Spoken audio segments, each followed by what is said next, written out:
Chapter 2. TJ returned to the lawn and called her dog, Echo, who had been napping in the shade, to her side as she headed to the beach. It had been such a busy day that she hadn't been able to take Echo for a run that morning. It made sense to kill two birds with one stone, getting Echo the exercise he needed while she looked for the missing girl. The weather in June in the Paradise Mountains could be unpredictable. While most years they had beautiful weather, it wasn't unheard of to get a late snowstorm as well. Thankfully, Mother Nature had been generous this year, and the daytime temperatures hovered in the mid-70s, while the nighttime temperatures dropped into the 40s. TJ was trying to decide whether to walk to the north or the south when she was greeted by a young girl of about 12 or 13. The girl had long and thick, if somewhat stringy, blonde hair. She had the most amazing blue eyes and a wide smile, which provided a welcoming appearance in spite of the fact that she wore a tattered yellow dress and worn tennis shoes with no socks.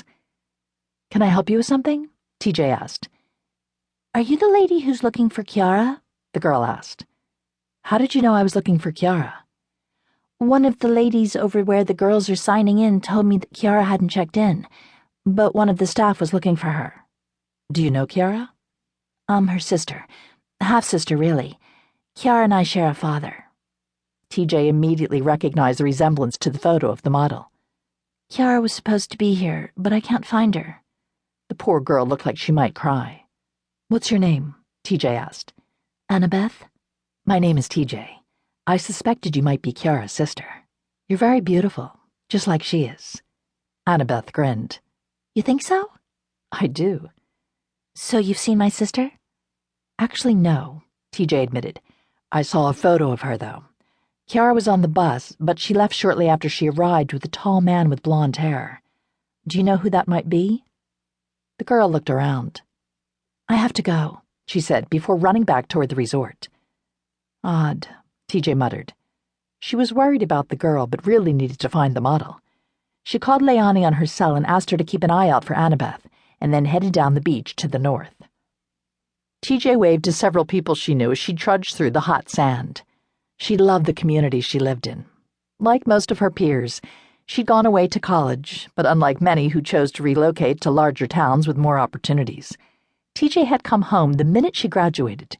She was lucky to get a job as a teacher at the local high school.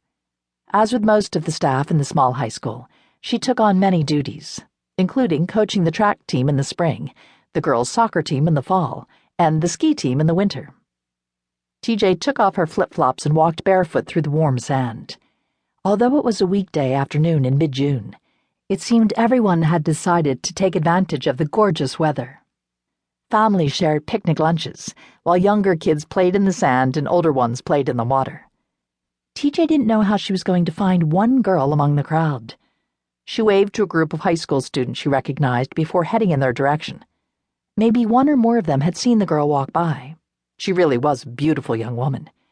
Even if the girls hadn't noticed her, TJ was certain the boys would have. "Hey, Coach," Connor Harrington, one of her favorite students, called out. "Out for a walk?" "Actually, I'm looking for this girl." TJ handed the boy the photo. "She's one of the models staying at the resort for the bikini competition, but she never checked in." "Yeah, I saw her. She walked by about a half hour ago." "Was she with anyone?"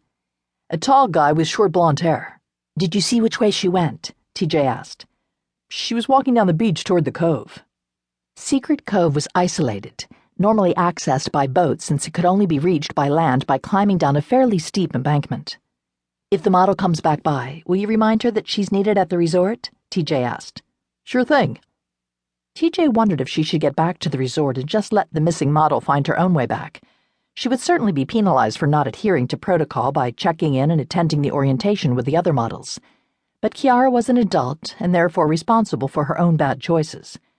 On the other hand, walking along the lakeshore was a much more desirable activity than overseeing the orientation, which Leonie and Julie could handle just fine without her. After a bit of consideration, TJ continued on to the cove. If Kiara wasn't there, chances were she'd run into her as she returned to the resort. The sandy beach became less densely populated with sunbathers as she left the area where the resort was located and continued on toward the north. The only way to get to the cove was via a rocky trail that left the beach and wound through the forest for a time before returning to the lakeshore.